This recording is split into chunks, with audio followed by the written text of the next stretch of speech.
మన భారతదేశం పట్ల వ్యతిరేకంగా ప్రవర్తిస్తుందంటే కర్ణాటకలోని కాంగ్రెస్ ప్రభుత్వం కొంతమంది యువకులు భారత మాతాకి జై భారత మాతాకి జై అని స్లోగన్ చేసినందుకు అటెంప్ట్ టు మర్డర్ మత ఘర్షణల కింద కర్ణాటక ప్రభుత్వం కేసు పెట్టింది.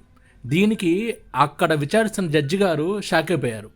భారత మాతాకి జై అనడం ఈ భారతదేశంలో ఒక నేరమా?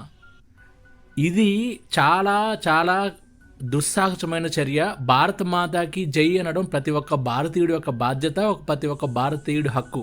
భారత మాతాకి భారతదేశంలో జై అనకపోతే వేరే దేశంలో అంటారా?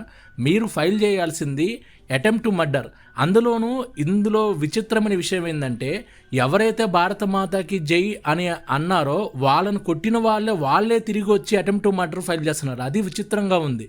సో భారత మాతాకి జై అనడం మీ దృష్టిలో క్రైమ్ అయితే నేను ఈ కేసుని వెంటనే డిస్మిస్ చేస్తున్నాను అని చెప్పి అక్కడ ఉన్న జడ్జి గారు అన్నారు.